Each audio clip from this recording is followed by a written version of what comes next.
আল্লাহ তখন নবীরে জানায়া দেয়, নবী গো, মক্কাতে 13টা বছর আপনি নির্যাতন সহ্য করছেন আমি আল্লাহর হুকুমে। কার হুকুমে? মক্কায় 13 বছর নির্যাতন সহ্য করছেন আমি আল্লাহর হুকুমে। 40 বছর নীরব থাকছেন, সেটাও আমি আল্লাহর হুকুমে।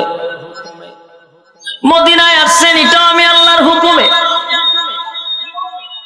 এরপর আবু জাহেল মক্কা থেকে 1000 অস্ত্র লইয়া আপনার উপরে মদিনায় আইসা যুদ্ধ করতে চায় গো নবী। আমি আল্লাহ তো দেখি তারা গায়ে পাড়া দিয়া ঝগড়া করতে চায়, আমি আল্লাহ দেখি তারা গায়ে পাড়া দিয়া ঝগড়া করতে চায় গো। তবে আমি আজকে আপনাকে অর্ডার দিলাম, মক্কায় 13 বছর মার খাইছেন, আমি আপনাকে অর্ডার দেই নাই। আজকে আমি আপনাকে অর্ডার দিলাম, মক্কা থেকে যারা আসবে আপনার সঙ্গে যুদ্ধ করার জন্য আপনি বসে থাকবেন না, আপনার যা আছে তা লইয়া মাঠে নামেন, আমি আল্লাহ আপনাকে সাহায্য করব। একটা জবান বন্ধ রাখবেন, আল্লাহু আকবার।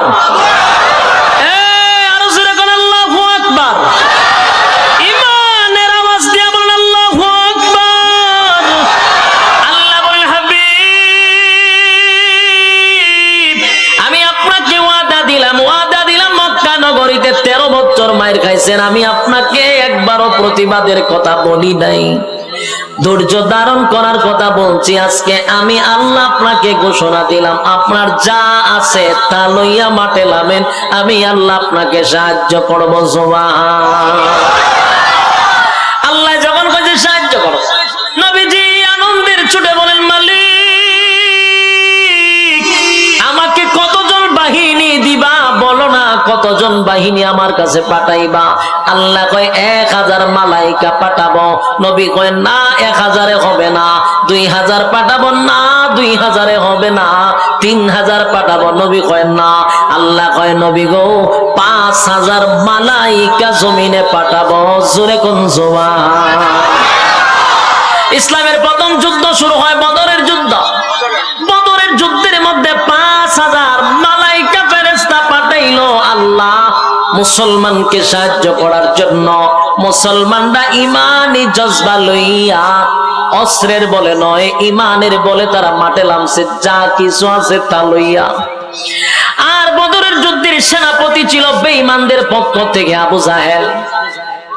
আবু জাহিল্লা বড় বড় লিডার গুলা সেদিন যুদ্ধের ময়দানে আসছে, বড় অহংকার লইয়া আসছে। 300 জনলে 3 মিনিটেই সব শেষ করে দিব। কি পরিমাণ অহংকার নিয়ে অস্ত্র সহ তারা মদিনায় আসছে রাসূলকে মারার জন্য।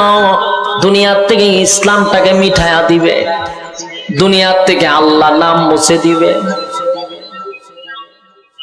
সেই যুদ্ধের ময়দানে আপনারা জানেন, 2টা ছোট্ট ছোট্ট বাচ্চা, মুআজ আর মুআজ রাদিয়াল্লাহু তাআলা আনহু, ছোট 2 বাচ্চা 11 বছরের, নবীর কাছে এসে বলে, নবী গো আমরাও যুদ্ধের ময়দানে যেতে চাই। নবীজি কয় না, যুদ্ধের বয়স হয় না। 2টা বাচ্চা প্রতিযোগিতা দিয়া নবীর সামনে দাঁড়াইয়া বলেন, আমাদেরকে যুদ্ধের ময়দানে লইয়া যান। শেষে 2 ভাইকে যুদ্ধের ময়দানে নিল। যুদ্ধে নামার আগে নবীজির মনের মধ্যে একটা আফসোস ছিল, আবু জাহেলের মাথাটা যদি আমার কাছে কেউ এনে দিতে পারত। কারণ এই আবু জাহেলের জন্য রাসূল 13টা বছর মার খাইছে, কত সাহাবী শাহাদাত বরণ করছে, কত মহিলা শাহাদাত বরণ করছে। ইসলামের 12টা বাজাইছে, আবু জাহিল্লা আবার 1000 বাহিনী লইয়া মদিনায় আসছে। সবচেয়ে বেশি খুশি হইবে যদি আবু জাহিল্লার মাথাটা নবীর কাছে কেউ দিতে পারে। কিন্তু দেখেন, ওই 2 বাচ্চা মুআজ আর মুআজ, ছোট 2 ভাই, এই কথাটা শুনছে যে আবু জাহেলের মাথা নবীর কাছে দিলে নবী খুশি হন। সবাই যুদ্ধে নামছে। আর মুআজ আর মুআজ 11 বছরের 2 বাচ্চা বাস পাখির মতো ঘুরতেছে আবু জাহেলকে ধরার জন্য। সুবহানাল্লাহ। আবু জাহেল সাধারণ কোন সেনাপতি ছিল না, 1000-এর মধ্যে সেনাপতি। সবার থেকে তার বডি বড়, সবার থেকে সে দক্ষ, চেহারা সুরত সর্বদিক দিয়া সে কিন্তু একটা স্বয়ং সম্পূর্ণ। তার সঙ্গে যুদ্ধ করতে গেলে হিসাব আছে, যে কেউ তার সঙ্গে তরবারি নিয়ে যুদ্ধ করতে পারে না, সামনে যেতে পারে না। কিন্তু 12 বছর 11 বছরের দুই ভাই আবু জাহিল্লার পিছনে দৌড়তেছে, কোন সময় আবু জাহিলকে ধরবে। দুইটা ভাই আবু জাহেলের গোড়ার সামনে গিয়া দাঁড়াইছে। আবু জাহেল গোড়ার উপরে, দুই ভাই গোড়ার নিচে। এদের সাথে কেউ যুদ্ধ করে না, ছোট বাচ্চাকেও মারতেও চায় না। দুই ভাই এক ভাই গোড়ার পায়ের মধ্যে তরবারি দিয়ে আঘাত করছে। গোড়ার পায়ে যদি আঘাত করে গোড়া কি দাঁড়ায় থাকবো? জোড়ার সাথে সাথে মাটিতে পড়ে গেছে। আবু জাহিল্লা উপর থেকে নিচে পড়ে গেছে। নিচে পড়তে দেরি আর তরবারি গলার মধ্যে লাগাইতে দেরি নাই। সুবহানাল্লাহ, কত বড় পালোয়ান চিন্তা করেন আবু জাহিল্লা। ওই উপর থেকে যেমনি পড়ছে, পড়ার সাথে এক ভাই মেরে দিছে গলার মধ্যে, দেরি করছে না। কুবা শামসুর মতো কুবাইছে, জনমের কুবানি কুবাইছে আবু জাহিল্লা। কত বছরের বাচ্চা? 11 বছরের বাচ্চা। সবচেয়ে বড় অহংকার আর সবচেয়ে বড় সন্ত্রাস আবু জাহিল্লার 11 বছরের বাচ্চা তরবারি দিয়া গলার মধ্যে মেরে দিছে। গলাটা এখনো গলা বডির থেকে আলাদা করতে পারে নাই। এর ভিতরে আরেকজন বেঈমান আইসা মাআজ আর মুআজ দুই ভাইয়ের একবার হাতের মধ্যে আঘাত করছে। হাতটার সাথে সাথে কেটে গেছে। ডান হাতে আর তরবারি নিতে পারে না, হাতটা কেটে ঝুলে আছে। অন্য হাত দিয়ে আবু জাহিল্লার গলার মধ্যে পৌঁছাইতে আছে। সুবহানাল্লাহ। যুবক ভাইরা আমার, লম্বা ঘটনা। এই আবু জাহেল অহংকার নিয়ে আসছিল। আল্লাহ কয় তুই বেশি অহংকার দেখাইছস, বড় কোন যোদ্ধা দিয়া তোরে সাইজ করব না, 11 বছরের বাচ্চা দিয়া তোরে সাইজ করব। 1000 বাহিনী আসছে 300 জনকে মারার লেখা। 313 জন, 313টা তরবারি নাই, অনেকের হাতে খেজুরের ডাল। আর এরা 1000 সবগুলার অস্ত্র আছে। এই যে 313 জন গিয়া ঢুকছে, বেঈমানরা চিৎকার দেয় আর জাগাতি শেষ হয়ে যায়। যুদ্ধ করতে ঢুকার সাথে সাথে চিৎকার দেয় আর জাগাত শেষ। কিছু মানুষ দৌড় শুরু করছে যুদ্ধ ছাইরা, কিছু মানুষ পলাইতে আছে, কিছু মানুষ বন্দী হয়ে গেছে। একজন রে জিগায়, ভাই যুদ্ধের ভিতরে চিৎকার মানুষ কেড়ে, আমরা তো সংখ্যায় বেশি, কিন্তু আমরা এইভাবে দৌড়তেছি কেন, পলাইতেছি কেন, ঘটনা কি? বলে ঘটনা কি, যুদ্ধের ভিতরে ঢুকছি, যুদ্ধ করতাম, গিয়া দিয়ে মুসলমানরা তরবারি তুলে একটা নিচ থেকে উপর থেকে পরে 70টা তরবারি উঠে কটা, কিন্তু যখন দেয় তখন 70টা আসে। সুবহানাল্লাহ। এই দৃশ্য কাফেররা দেখিয়া জাগা তুই শেষ আর দৌড় শুরু করছে। যুদ্ধ রাইকা এরা পলায়া মক্কা, মদিনার থেকে মক্কায় যাওয়া শুরু করছে। 1000 ধুলিস্যাৎ করছে। আল্লাহ এই 313 জন দিয়া বদরের যুদ্ধটাকে বিজয় দান করছে। সুবহানাল্লাহ। বলুন অস্ত্রের বলে না ইমানের বলে? ইমানের বলে। কতজন ছিল? 313 জন। ইসলামের প্রথম যুদ্ধেই তারা বিজয় আনছে। 313 জন, তাও অস্ত্র নাই, ইমানের বলে। আজকে গোটা পৃথিবীতে 250 কোটি মুসলমান বসবাস করে। কত কোটি? 250 কোটি মুসলমান বসবাস করে। আজকে মাত্র কয়েক লক্ষ ইহুদিরা 250 কোটি মুসলমানের কলিজায় আগুন ধরাচ্ছে। 250 কোটি মুসলমানের কলিজায় রক্তকরণ করছে এই কয়েক লাখ ইহুদির বাচ্চারা। মুসলমানের ক্ষমতা নাই ইহুদিদেরকে দমন করা। সংখ্যায় আমরা কম না বেশি? 250 কোটি মুসলমান, 1 কোটি ইহুদিও না। 80 লক্ষ ইহুদি না 70 লক্ষ ইহুদি আছে? 82 লক্ষ। চিন্তা করেন, মাত্র 82 লক্ষ ইহুদি আর 250 কোটি মুসলমান। আফসোস আর আফসোস। আর আমরা দোয়া করি, আল্লাহ তুমি গায়বী ভাবে ফিলিস্তিনকে সাহায্য করো। আল্লাহ জুতাদা দিব, আমরা জুতাদা দিব, জুতাদা দিব। অপেক্ষা করে, এই দোয়া করেন না আল্লাহ গাইবি কেন, গাইবি সাহায্য করতে গেলে 250 কোটি মুসলমান থাকতে আল্লাহ গাইবি সাহায্য আনতো কেন? আমরা কি সব হিজরানি? আল্লাহ কেন গাইবি সাহায্য করতো? ওই আবাবিল পাঠাইছিল মক্কা হেফাজত করার লেগে। এই সময় কি মুসলমান আছে? কথা কই না দি, এই সময় মুসলমানের সংখ্যা ছিল না, তাই আল্লাহ আসমানি ভাবে সাহায্য করছে। এখন 250 কোটি মুসলমান আছে, এখন কেন গাইবি ভাবে সাহায্য করতো? এগুলো ভুল ধারণা। আবাবিল আসবে না, এটা সম্পূর্ণ ভুল। আমরা যদি পারি তাহলে আল্লাহ আবার আমাদের হাতে মসজিদ ফিরাইয়া দিবে। যদি পৃথিবীর সব মুসলমান এক হইতে পারে, পারবো না তো আমরা ফাঁসাইটা কি তারে ভাই, এক এক সময় এক এক আওয়াজ, নমুনার ঘরে নমুনা, একবার কমাও একবার বাড়াও, কেরে লীলা জোড়াইছে, ওই আবার কমে আবার বাড়ে। বলুন গোটা পৃথিবীতে 250 কোটি মুসলমান, আমরা যদি এক হয়ে যাই আল্লাহর কসম 82 লক্ষ ইহুদি পালাইবার জায়গা পাবে না। পালাইবার জায়গা পাইব? আমরা এক হইতে পারি না।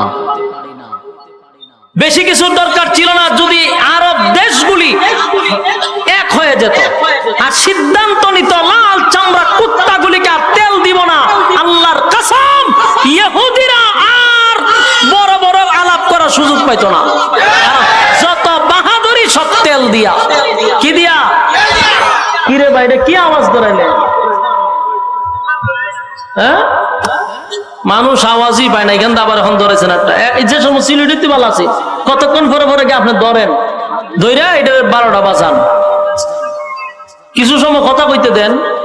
হ্যাঁ বসেন, লইরেন না, ফিসে আওয়াজ যায়নি তো হইছে। আল্লাহ তো লড়াচড়া করেন কেড়ে, আওয়াজটা কত সুন্দর আছে, স্টার্ট 2টা মনিটর বন্ধ হইয়া তুইছে, অনর্থক আনছে বন্ধ, দুটোটা বন্ধ। তো আমাদের দোয়া হইল কি তা আবাবিল আসতো না, আবাবিল আসবে না, আমরা মুসলমান এক হইতেই হবে। আমেরিকার তেল দেয় আমাদের আরব দেশ, পৃথিবীর সবচেয়ে দামি দামি সম্পদ গুলো আল্লাহ মুসলমানদের দিছে, তেল কিন্তু কোন ইহুদিরে দিছে? কথা হয় না। যুবক ভাই, বদরের যুদ্ধ ইমানের জোরে তারা কিন্তু বিজয় পাইছে। কিসের জোরে? অস্ত্রের জোরে নয়, ইমানের জোরে পাইছে। ইমানের জোরে পাইছে, অস্ত্রের জোরে নয়, ইমানের জোরে। এখনো যদি আমাদের ইমান সাহাবীদের মতো হয়, আল্লাহ আকসা আবার আমাদের কাছে আসবে, এর মধ্যে কোনো সন্দেহ নেই। যুবক ভাই আমার, রব্বি কারীম বলেন একটা দুইটা নয়, মদিনার মধ্যে অসংখ্য যুদ্ধ হইছে। 6 বছর টানা যুদ্ধ হলো, একটা যুদ্ধেও কিন্তু মক্কাবাসী রাসূলের কাছ থেকে বিজয় লাভ নিতে পারে নাই। সুবহানাল্লাহ। প্রতিটা যুদ্ধে রাসূল বিজয় হইছে। এইভাবে যুদ্ধ চলতে লাগলো, আর বেঈমানদেরকে মদিনায় কুচি কাটা কইরা ছাড়ছে। সবগুলা যুদ্ধে আল্লাহ রাসূলকে বিজয় দান করছে। একদিন নয়, 2 দিন নয়, মক্কা থেকে মদিনায় আসছে রাসূল 6 বছর হয়ে গেছে। কয় বছর? 6 বছর হইছে। টানা 6 বছর হওয়ার পরে একদিন রাসূল স্বপ্নে দেখে সাহাবায়ে কেরামদেরকে লইয়া নবীজি মক্কায় গেছে, হজ করছে, উমরা করছে, পশু জবাই করছে, আবার নিরাপদে রাসূল সাল্লাল্লাহু আলাইহি সাল্লাম মদিনায় সাহাবায়ে কেরামদেরকে লইয়া আসছে। এটা স্বপ্নে না বাস্তবে? স্বপ্নে দেখছে, স্বপ্নে। 6 বছর পরে, মানে মক্কা থেকে মদিনায় আসার 6 বছর পরে স্বপ্নে দেখছে। এই 6 বছরের ভিতরে কিন্তু বাস্তবে মক্কায় যায় নাই, কিন্তু স্বপ্নে দেখছে মক্কায় গেছে সাহাবীদেরকে লইয়া, আবার নিরাপদে মক্কায় আসছে রে, স্বপ্নে দেখছে। পরের দিন সাহাবীদের কাছে স্বপ্নটা বলছে যে আমি এই ঘটনা দেখছি স্বপ্নে, তোমাদেরকে লইয়া মদিনায় মক্কায় গেছি হজ করার লেগে, মক্কায় গেছি হজ করতাম, তোমাদেরকে লইয়া আবার মদিনায় আসছি নিরাপদে। সাহাবায়ে কেরাম বলে নবী গো, মক্কা থেকে আসছি প্রায় 6টা বছর হয়ে গেছে। বিটা বাড়ি সাইডে আইসি গো নবী, মা বাবা ছেড়ে আসছি, আত্মীয় স্বজন ছেড়ে আসছি, বিটা বাড়ি সাইডা আসছি। 6টা বছর হয়ে গেল, খানায় কাবাটা দেখতে পারি না, খানায় কাবা জিয়ারত করতে পারি না। আপনি যেহেতু স্বপ্নে দেখছেন, নবীদের স্বপ্ন তো আর মিথ্যা হয় না, নবীদের স্বপ্ন হয় ওহী, সুতরাং আপনার স্বপ্ন বাস্তবায়ন হবে। চলুন না আমরা মক্কায় যাই, হজ করি, উমরা করি, পশু জবাই করি। সুবহানাল্লাহ। নবীজি স্বপ্ন বলার পরে সাহাবায়ে কেরাম সিদ্ধান্ত নিল, নবী গো চলুন আমরা মক্কায় যাব। ওই হিজরতের পরে আর কিন্তু মক্কায় যায় নাই। তাই রাসূল ঘোষণা দিল মক্কায় যাবে হজ করার জন্য। মদিনা থেকে একজন দুইজন নয়, 1500 সাহাবায়ে কেরাম লইয়া, 1400 সাহাবায়ে কেরাম লইয়া, বড়ি বেকা গুরু, তারপর হইলো ছাগল, ভেড়া, বকরি সব লইয়া গেছে মক্কায় জবাই করব, কুরবানি দিব। হজ করার জন্য ইহরামের কাপড় পরিধান করছে। 1400 সাহাবী লইয়া মক্কায় গেছে, প্রায় 500 কিলোমিটার দূর মদিনা থেকে মক্কা। সেখানে মক্কা থেকে 19 কিলোমিটার দূরত্ব একটা জায়গার নাম হলো হুদাইবিয়া। মক্কা থেকে কত দূর? 19 কিলোমিটার দূরে হুদাইবিয়া নামক জায়গার মধ্যে রাসূল যখন আসলো, এখানে রাসূল তাবু টাঙাইছে, সাহাবীদেরকে লইয়া এখানে রেস্ট নিবে।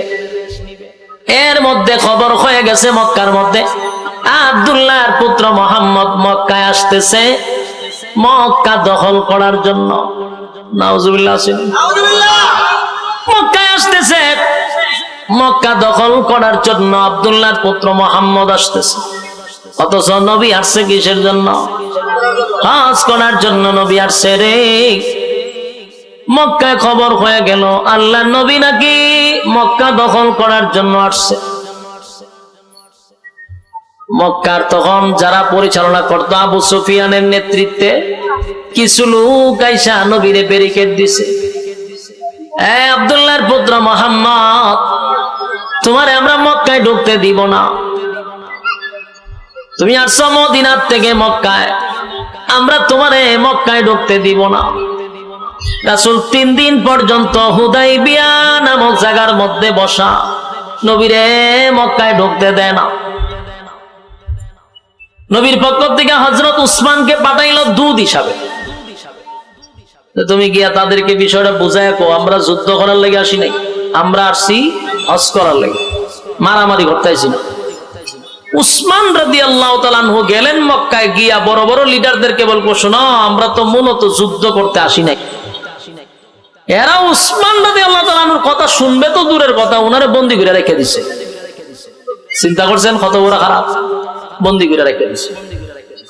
এই খবর রাসূলের কাছে আসছে যে আপনার উসমানকে তারা হত্যা করছে। বলুন হত্যা করছে না বন্দী করছে? রাসূলের কাছে খবর আসছে কি হত্যা করছে।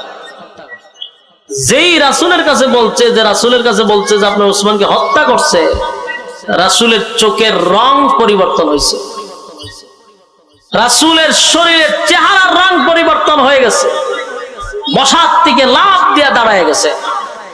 দাঁড়ায় সাহাবায়ে কেরামদের উদ্দেশ্যে রাসূল ভাষণ দিলেন, হজ উমরা পরের বিষয়, আমার উসমানকে যদি তারা হত্যা করে থাকে তাহলে আর মদিনায় যাব না যতক্ষণ না পর্যন্ত উসমানের রক্তের প্রতিশোধ না নিছি। কি বুঝলেন? খালি নরম না গরম? কথা কই না দি, আমরার মধ্যে গরম আসেনি? আছে, আমরার মধ্যে গরম নাই। আমরার মধ্যে গরম থাকলে গোটা বরিশাল জেলার মধ্যে বিভাগের মধ্যে একজন আলেমদের রক্ত ঝরানোর পর আপনারা কেন ঘরে বসে আছেন? কথা কই না দি? বুঝে রয়েছেন তো? একজন আলেমের রক্ত ঝরাইছে, সেদিন আপনারাও বায়াত গ্রহণ করা দরকার ছিল যে চরমনার পীর সাহেবের রক্তের প্রতিশোধ না নিয়ে আমরা ঘরে ফিরবো না ইনশাআল্লাহ। দরকার ছিল, কিন্তু আমরা এটা করি নাই। সম্মানিত শুধু রাসূল সেদিন নিজেই দাঁড়ায় গেছে, দাঁড়ায় বলছে উসমানের প্রতিশোধ না নিয়ে আমি মদিনায় যাব না। তোমরা কারা কারা আমার সঙ্গে আছো হাত তোলো। রাসূল সাল্লাল্লাহু আলাইহি সাল্লাম যখন হাত দিছে, সাহাবায়ে কেরাম হাতের মধ্যে এইভাবে রাখছে, রাইখা বললেন, হুজুর আমরা সবাই আপনার কাছে বায়াত হলাম, উসমান রক্তের প্রতিশোধ না নিয়ে মদিনায় যাব না। ওইলো বায়াত। এটা কি তা? এখান থেকে বায়াত আসছে। মূলত বায়াত হইছিল রক্ত দেওয়ার জন্য। কি দেওয়ার জন্য? আর আমরা তো সব বায়াত গ্রহণ হয় সাইলে ডাইলে খিচুড়ি খাওয়ার জন্য। আফসোসের বিষয়, বায়াত হয়েছিল রক্ত দেওয়ার জন্য, আর এখনের বায়াত চালু হয়েছে সাইলে আর ডাইলে খিচুড়ি বানায় একসাথে খাওয়ার, এলে বায়াত হয়। সম্মানিত শুধু রাসূল সেদিন সিদ্ধান্ত নিছে মক্কায় গিয়ে যুদ্ধ করবে। কিছুক্ষণ পরে এই যে বায়াত হয়েছে এই ঘটনা আবার মক্কায় গিয়ে ফুচ্ছে গেছে, গোয়েন্দা লয়ে গেছে। গোয়েন্দা গিয়ে আবু সুফিয়ান রে কয়ে, রে দরবার তো লাগছে, বেজাল তো লাগছে। বলে কি? বলে উফাই থাকবে না। আব্দুল্লাহর পুত্র মুহাম্মদ নিজেই তরবারি হাতে নিয়া সাহাবায়ে কেরামদেরকে নিয়া ওয়াদাবদ্ধ হয়েছে, মক্কায় আক্রমণ করবে, উসমানের রক্তের প্রতিশোধ নিবে। মক্কার মধ্যে তো আলোড়ন শুরু হয়ে গেছে, কারণ এরাও কিন্তু ভয় পাইতেছে। কারণ 6টা বছর যুদ্ধ করছে, একটা তো ফিডা না খাই আইছে না, কথা হয় না, সমানে সাইজ করছে। মক্কার থেকে যারা গেছে একটারও ফিরত দিছে না, খালি গিরায় গারায় কুবাইছে। এখন যে আবার যদি মক্কা ঘেরাও করে, তাহলে এদের সাথে যুদ্ধ করে আমরা পারবো না, মক্কা তাদের হাতে নিয়ে যাবে। ওই খুব ভয় পাইছে। আয়া তাড়াতাড়ি উসমান রাদিয়াল্লাহু তাআলা আনহুকে তাড়াতাড়ি ছেড়ে দিছে, তাড়াতাড়ি ছেড়ে দিছে। উসমান রাদিয়াল্লাহু তাআলা আনহু যখন চলে গেলেন হুদায়বিয়ায়, রাসূলের সামনে গিয়ে দাঁড়াইছে, রাসূল দেখে উসমান তো আইসা পড়ছে। উসমান যেহেতু আসছে, আমরা তো যুদ্ধ করতে আসি নাই, আসছি কিসের জন্য? হজ উমরা করার জন্য। আমরা ভেবেছিলাম উসমানকে হত্যা করছে। উসমান যেহেতু জীবিত আছে, সেখানে আর আমাদের যুদ্ধ করার কোনো দরকার। রাসূল শান্ত হয়ে গেছে। কিন্তু মক্কার মানুষ রাসূলকে মক্কায় ঢুকতে দেয় না। কিছুক্ষণ পরে আপনার আসছে, মক্কার যত বড় বড় লিডার ছিল সবগুলা রাসূলের সামনে আসছে। আয়েশা বলতেছে, আপনি কেন আসছেন? আপনাকে যে আমরা 13 বছর নির্যাতন করছি, সেটার প্রতিশোধ নিতে আসছেন? মক্কায় 13 বছর নির্যাতন করছে। কতদিন? 13 বছর। আল্লাহর রাসূল তাদেরকে সুন্দরভাবে একটা বক্তব্য দিয়ে বুঝাইছে, বলে শোনো, 13টা বছর এক সাইডে আমরা মারছ, রক্তাক্ত করছ, বিটা বাড়ি ছাড়াইছ। প্রতিশোধ নেওয়ার জন্য মদিনার থেকে মক্কায় আসি নাই, প্রতিশোধ নেওয়ার জন্য মক্কার থেকে মদিনায় আসি নাই। আমরা আসছি হজ উমরা করার জন্য। আল্লাহ রাসূল ঘোষণা দিল, দেখো আমি যুদ্ধ করতে আসছি না, তোমরা এখানে মাঝখানে আমার সাথে ব্যারিকেড দিও না, আমারে হজ উমরা করতে দাও, প্রতিশোধ নেওয়ার জন্য আসি নাই। এখন মক্কার মানুষ কইটা যদি হয় কথা, তাহলে আমাদের কিছু চুক্তি আছে, আপনাকে বিনা চুক্তিতে আমরা মক্কায় ঢুকতে দিব না, কারণ আপনি আমাদের অনেক লোকরে মারছেন। এখন আপনারা আমরা ঢুকতে দিব, এটা আমাদের বিশ্বাস হচ্ছে না। সুতরাং চুক্তিতে আসুন, সন্ধিতে আসুন। ওই হুদায়বিয়ার সন্ধি হয়। ইতিহাস যারা পড়ছেন সন্ধি শুনছেন তো? এই হুদায়বিয়ার সন্ধি এখানে দাঁড়ায় হয়। বলে সন্ধি কি? বলে আমাদের কিছু শর্ত আছে। শর্ত হলো 10 বছরের ভিতরে আপনাদের আর আমাদের মধ্যে কোনো যুদ্ধ হবে না। ওই যুদ্ধ বন্ধ করে দিচ্ছে মক্কার মানুষ, যুদ্ধ হইতো না। রাসূল কাচ্চা মাইনা নিলাম, যুদ্ধ করতাম না। 2 নম্বর হলো, এই বছর আপনারা হজ উমরা করতে পারবেন না।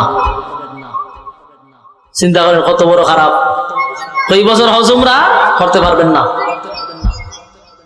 তোমরা তো 10 বছর যুদ্ধ করতাম না, মাইনে নিছি, উমরা করতে দিবা না, কেন দিতাম না। আগামী বছর আইবেন, আইয়া এই বছর একটা খাজা করে যাইবেন। দেন মানেন নি, নাইলে বাদ দেন। রাসূল কয়, আচ্ছা আমি মানলাম। সাহাবায়ে কেরাম ছিল 1400, এর মধ্যে উমরও আছে। মেজাজ উমরের এমন গরম হয়েছে, তরবারি বাইর করে আর ভিতরে ঢোকায়, বাইর করে আর ভিতরে ঢোকায়। রাসূল দেখছে লক্ষণ ভালো না, উমরে কুন্ডারে গর্দান ফালাইয়া দেয়। উমরের আগে সুরে আর সহ্য করতে পারতেছে না। সাহাবায়ে কেরামরা, হুজুর এই বছর আমাদেরকে হজ করতে দিতেছে না, উমরা করতে দিতেছে না, আর আপনি শর্ত মানতেছেন, এটা কেমনে হয়? রাসূল বলেন আমি যা জানি তোমরা তা জানো না।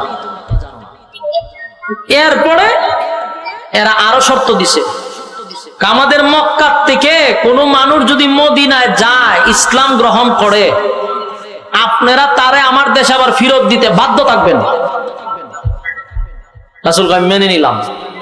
হয় আমার আপনারা মদিনার থেকে যদি আমরা মক্কার ভিতরে কেউ ঢুকে আমরা ফেরত দিতাম না। বলুন তো দেখি শর্তটা উভয় পক্ষে রয়েছে না একতরফা হয়ে গেছে, এক ছাটিয়া হয়ে গেছে? ওই সর্বনাশ। এরা কয় আমরা লোক গেলে ফেরত দিবে না, আপনারা লোক গেলে ফেরত দিতাম না। তার মানে প্রতিটা চুক্তি, প্রতিটা শর্ত অপমানজনক। কথা কয় সাহাবায়ে কেরাম খুব রাগান্বিত এবং মেনে নিতে পারতেছে না, কিন্তু রাসূল মেনে নিচ্ছে। রাসূল মেনে নিলে সাহাবীদের কোনো কিছু করার আছে? রাসূলকে যে শর্তগুলা দিচ্ছে বলুন এগুলা কি উভয় পক্ষের না একতরফা? সম্মানজনক না অসম্মানজনক? অসম্মানজনক। এই অসম্মানজনক চুক্তি যখন করা শুরু করছে, অসম্মানজনক চুক্তি যখন করা শুরু করছে, সাহাবায়ে কেরাম খুব রাগান্বিত। এতে খুশি না, রাসূল বড় বেজার। সাহাবায়ে কেরাম খুশি না, রাসূলও কিন্তু বুঝাইতে চাচ্ছেন না, কিন্তু মাইনা নিতেছে, সব মাইনা নিতেছে। এখন সব চুক্তি যখন মানা হয়ে গেছে, এখন এটা কাগজে কলমে লিখতে হবে, স্টাম্প হইতো না, দরখাস্ত হবে, দুজনের স্বাক্ষর হবে, উভয় পক্ষের সাক্ষ্য এখন 51%। ওইরা এদের পক্ষ থেকে কেন দস্তখত দিবে, রাসূলের পক্ষ থেকে দস্তখত দিবে। এই চুক্তি সন্ধিনামা হইতেছে। লেখার জন্য হযরত আলীকে দিছে লেখবার লাগা। এখন রাসূল সাল্লাল্লাহু আলাইহি সাল্লামকে তারা অপমানজনক শর্তগুলি দিচ্ছে এবং সব অপমানজনক শর্তগুলি একচাটিয়া মেনে নিচ্ছে। কিন্তু এখানে সাহাবী কে ছিল? হযরত ওমর। রাগ কম না বেশি? মারাত্মক রাগ।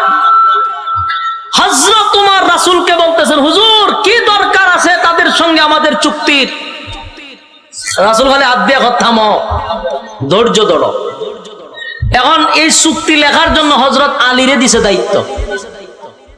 আলী রাদিয়াল্লাহু তাআলা আনহু এই কলম লইয়া গেছে, চুক্তি লিখতে হবে, স্বাক্ষর কার কার পক্ষ থেকে নেতাগুলির নাম লেখছে, লিখা আমাদের পক্ষ থেকে একজনের স্বাক্ষর আর হেদের পক্ষ থেকে স্বাক্ষর।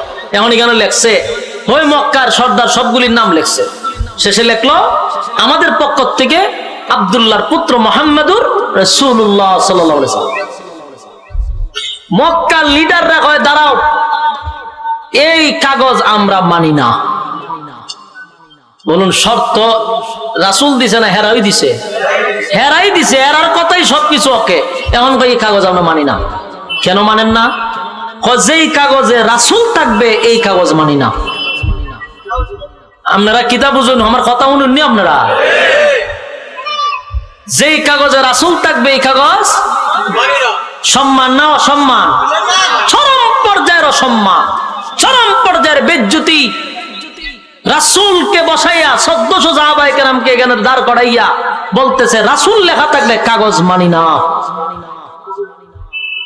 অহংচ সব সাহাবীদের চোখের রং পরিবর্তন হয়েছে, লাল হয়েছে, আর তরবারে আড্ডা ধরে চাইলে অনুমতি দিত আর বরদান ফলাই দিত, কিন্তু রাসূল তো অনুমতি দেয় না।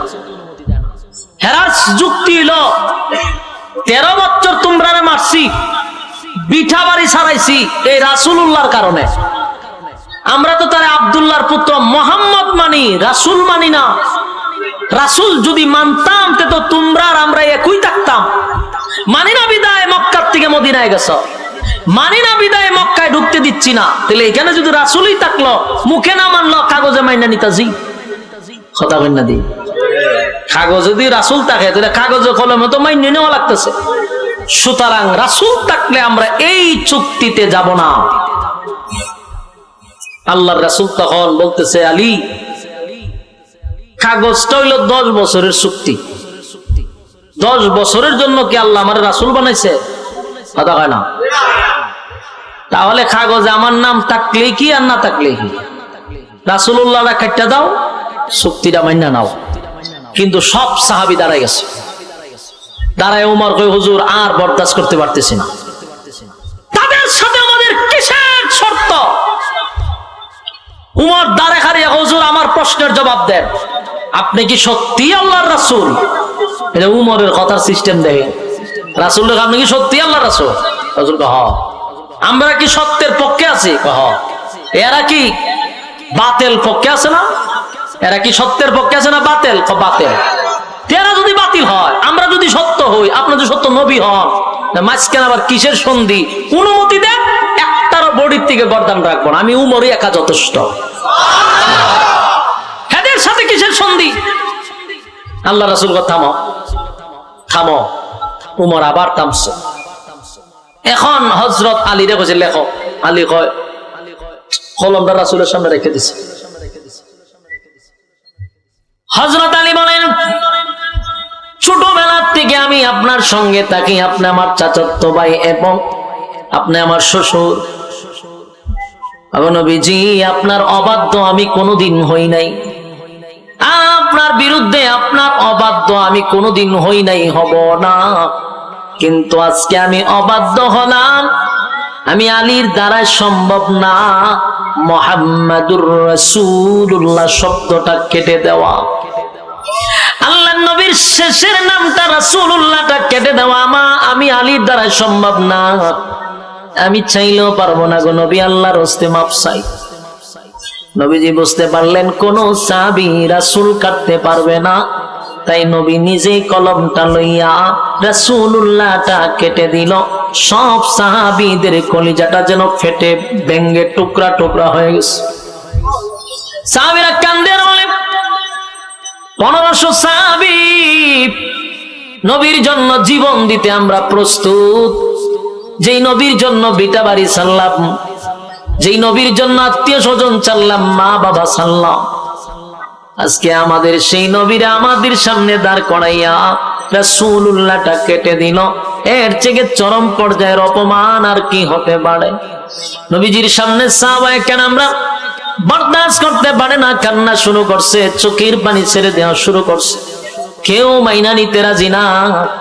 নবী গো, কেমনে আমাদের সামনে রাসূলুল্লাহটা কাইটা দিল? কেউ বরদাস্ত করতে পারে না। নবী বোঝায়, সাহাবীরা শুন, 10 বছরের চুক্তিনামা, 10 বছরের চুক্তিনামার মধ্যে রাসূল থাকলেই কি আর না থাকলেই কি, আমার আল্লাহ রাসূল বানাইছে কিয়ামত পর্যন্ত। কিন্তু সাহাবায়ে কেরাম মেনে নিতে পারলো না। 1400 সাহাবীদের সামনে রাসূলুল্লাহটা কেটে দিল, বরদাস্ত করতে পারে না। মনের মধ্যে কষ্ট লইয়া চুক্তিনামাগুলি মেনে নিল, সন্ধি মেনে নিল।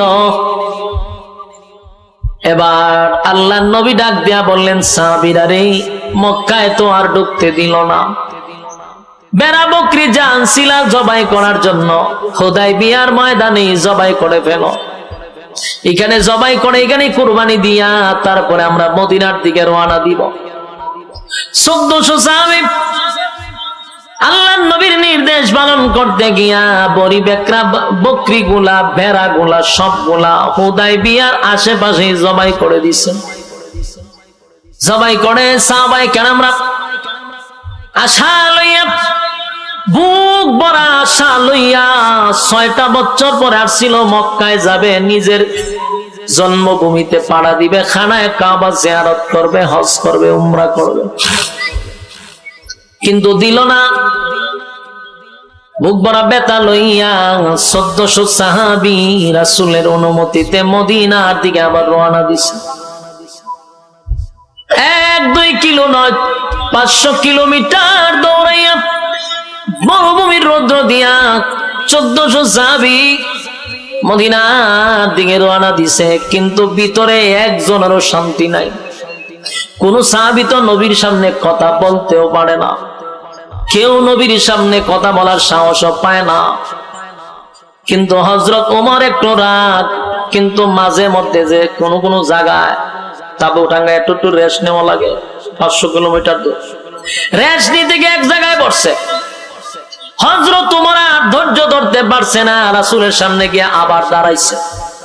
দাঁড়ায়, এখন নবী গো, আমার কিছু প্রশ্ন আছে। রাসূল গো, প্রশ্ন করো। এক নাম্বার প্রশ্ন হলো, আপনি আমাদেরকে বলছেন আপনি স্বপ্ন দেখছেন মক্কা থেকে মদিনায় আইসা, মদিনা থেকে মক্কায় আইসা ওয়াজ করছেন, উমরা করছেন নিরাপদে, আবার আপনি মদিনায় গেছেন, এই তো আপনি স্বপ্ন দেখছিলেন। বলো হ। হযরত ওমর কয়, আপনি স্বপ্নটা কি সত্যি দেখছেন না ভুল দেখছেন? চিন্তা করেন, এখন যে প্রশ্ন করছে স্বাভাবিক না অস্বাভাবিক? এমন ভাবে প্রশ্ন করছে সাহাবায়ে কেরাম আটকে গেছে যে কি কয় ওমরে।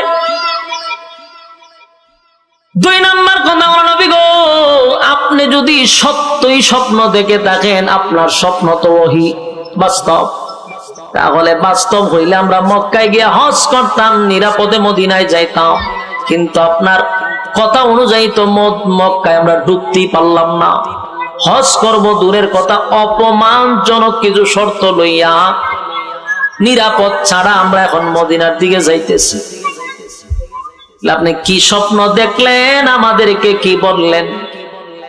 আল্লাহর নবী তখন রাগ হয়ে গেছে, রাগ হইয়া বলতেছে, ওমর, তুমি যে আমারে প্রশ্ন করলা আমি স্বপ্নটা সত্য দেখছি কিনা, ওমর রে বলো তো দেখি, আমার স্বপ্ন যে তোমাকে বলছি, আমি কি তোমার একবারের জন্য বলেছিলাম যে আমার স্বপ্নটা আজকেই বাস্তবায়ন হবে?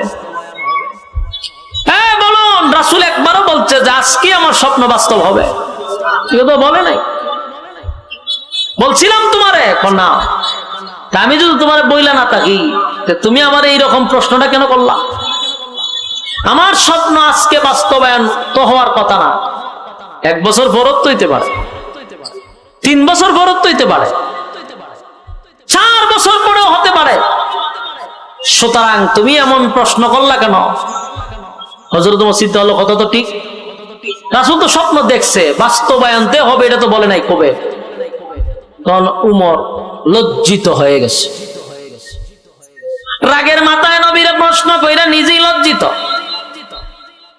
আর একটা কথা বলার সাহস পাইল না। অনেক কথা উমরের জমা ছিল, কিন্তু প্রশ্নে হেরে যাওয়ার কারণে লজ্জায় শরমে আর বলতে পারল না। হযরত উমরের কথাগুলি শুইনা রাসূল রাগ হইল, উমর ক্ষমা চাইল, হুজুর আমার ভুল হয়ে গেছে। 1400 সাহাবীর কলিজায় ব্যথা লইয়া মদিনার দিকে রওনা দিল।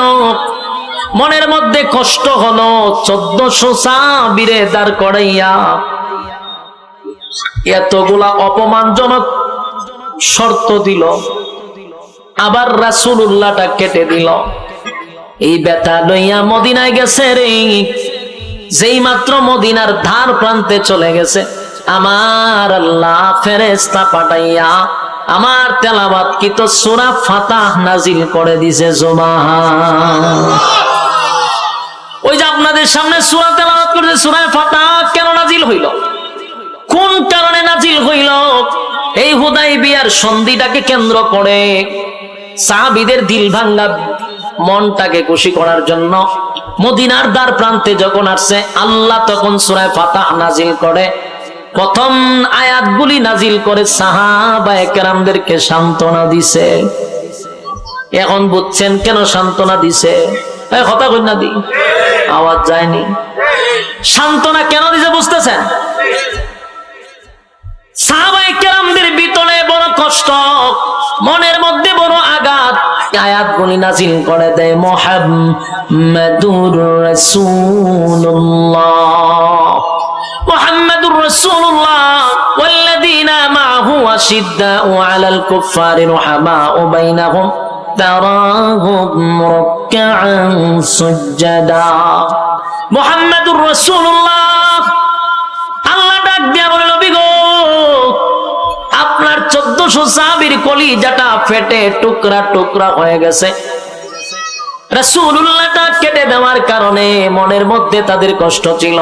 ও নবীজি আপনার সাহাবীদেরকে সুসংবাদটা শোনায়া দেন 10 বছরের কাগজের মধ্যে রাসূল থাকলে কি না থাকলে কি, আর আমি তাদেরকে খুশি করার জন্য রাসূলুল্লাহটা কোরআনের মধ্যে লিখে দিছি। কোরআন থাকবে কিয়ামত পর্যন্ত, আপনার নাম থাকবে কিয়ামত পর্যন্ত। জোরে কোন সুবহান। মনের মধ্যে সাহাবীদের কষ্ট ছিল, একটা কাগজের মধ্যে রাসূলুল্লাহ না থাকার কারণে মনটা ভেঙে টুকরা টুকরা হয়ে গেছে। ওই কাগজে যদি রাসূল থাকতো তাহলে 10 বছর থাকতো, কিন্তু আল্লাহ কয় এমন এক জায়গার মধ্যে আমি রাসূল শব্দটা বসায়া দিছি, কিয়ামত পর্যন্ত রাসূল থাকবে রে, আমার নবীর নামটাও রাসূলুল্লাহ থাকবে। এই সূরা এই আয়াতগুলি আগে নাজিল করিয়া রাসূলুল্লাহর সাহাবীদেরকে আল্লাহ খুশি করে দিয়েছে। এখন তো মনে খুশি না বেতা, কারণ কাগজের লেখার মধ্যে না থাকার কারণে কষ্ট ছিল। এখন তো কোরআনে রাসূলুল্লাহ বসায়া দিছে, কিয়ামত পর্যন্ত রাসূলুল্লাহ নাম থাকবে। সুবহানাল্লাহ। এই আয়াতগুলি নাজিল করে সাহাবীদেরকে খুশি করছে, সাহাবীদেরকে খুশি করছে। আমি আপনাদের কাছে জানতে চাই, খালি কি সাহাবায়ে কেরামরাই কষ্ট পাইছে, না আমার নবীও কষ্ট পাইছে? নবীর ভিতরে কষ্ট আছে না নাই? বড় আশা লইয়া 1400 সাহাবী লইয়া গেছিল মক্কায় হজ করবে, উমরা করবে, কিন্তু এমন একটা আঘাত পাই আসছে, নবীর ভিতরে কষ্ট আছে। আল্লাহর উপরে ধৈর্য নিয়া, আল্লাহর উপরে ভরসা কইরা সবগুলা নবী মেনে নিল, বিতর্কিতে গেল না, অপমানটা সহ্য করলো। আমার আল্লাহ বলেন আমার বন্ধু সবগুলা অপমানজনক সত্য মেনে নিছে, বন্ধুর মনের মধ্যে কষ্ট আছে রে। বড় আশা লইয়া মক্কায় গেছিল হজ করার জন্য, কিন্তু বন্ধু ফিরে আসছে, বন্ধুর ভিতরে কষ্ট আছে। এই জন্য আল্লাহ সূরা ফাতিহা নাজিল করিয়া প্রথম অংশগুলা পড়ে নবীরে সান্ত্বনা করে দিছে। সুবহানাল্লাহ। এক যুবক ভাই দিলের গান লাগায় শুনেন, সূরা ফাতিহা নাজিল করিয়া শেষের অংশ সাহাবীদেরকে সান্ত্বনা করছে। সূরা ফাতিহার প্রথম অংশগুলি নাজিল করিয়া আমার নবীরে আল্লাহ নিজেই খুশি করছে। সুবহানাল্লাহ। আল্লাহ তখন নাজিল করে দেয়, ইন্না ফাতাহনা লাকা ফাতহাম মুবিনা লিয়াগফিরা লাকা আল্লাহু মা তাকদ্দামা মিন যানবিকা ওয়া মা তাআখারা ওয়া ইউতিম্মা নি'মাতাহু আলাইকা ويتم نعمته عليك ويهديك صراطا مستقيما وينصرك الله نصرا عزيزا هو الذي أنزل السكينة في قلوب المؤمنين ليزدادوا إيمانا مع إيمانهم ولله جنود السماوات والأرض وكان الله عليما حكيما। আয়াত নাজিল হয়েছে, এই সূরার প্রথম নাজিল হওয়ার পরে আল্লাহ তার বন্ধুরে খুশি করলো। এই সূরার শেষের দিক নাজিল করে সাহাবীদেরকে খুশি করলো।